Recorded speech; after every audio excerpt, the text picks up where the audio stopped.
Everyone who has been to Mallorca knows this scene. Shortly before landing at Mallorca, you are greeted by the different coloured wheels of many mills. These are the first impression of the island. If Don Quixote had been Mallorquin, he would surely have completely depleted his resources.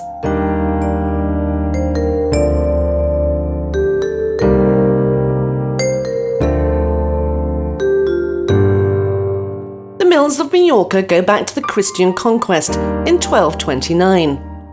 In the 17th and 18th centuries, they were at their peak, with about 1,000 scattered across the island. Most were built in the 19th century to extract water. The oldest mill was built in 1845 and is in the plain of San Jordi.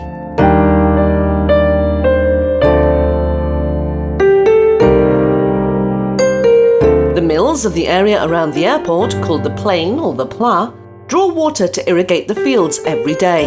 Especially in this part of the island, which because of its fertility has been called the pantry of Mallorca, the mills sometimes never stop working.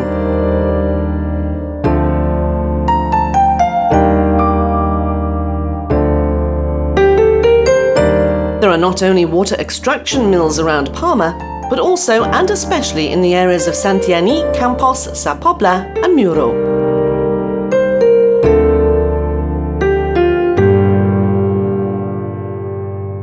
Another widespread type of mill, yet older in origin, is the windmill, which was formerly used for grinding grain.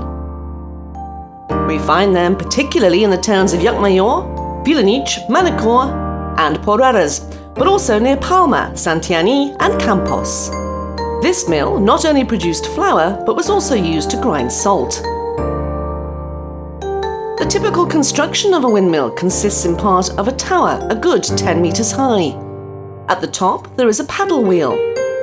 The flour mill has fewer but larger blades, while the water mill has narrower blades attached to a ring, which has a single large tail coming from it. The number of pallets and wheel size has varied over the centuries and characterizes the type of mill.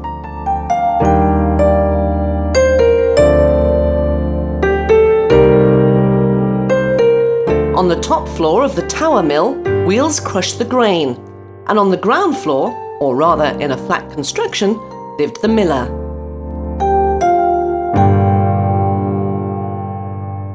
But there is a third type, the windmill without sails, which is called a blood mill, in which the wheel was moved by being driven by an animal, usually a donkey. This is the most widespread type of mill on the island, especially needed in areas where there isn't enough wind or the water supply is not abundant. Its productivity is somewhat lower, but thanks to its simplicity, it's popular for the making of olive oil. Some time ago, the mills began to decline and lose their significance for agriculture. However, their value to cultural heritage and as witness to the events of the history of Mallorca is incalculable. Today, we see the mills as something normal, and we're glad to see their coloured blades move with the wind. Although many are still in ruins, without blades, or with falling down towers.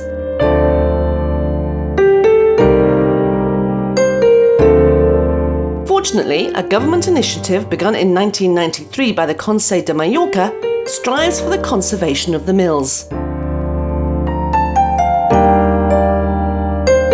It is working to restore them to their former glory, keep craft making alive, and encourage valuable studies and reports to be published for the protection and conservation of this important symbol of the island.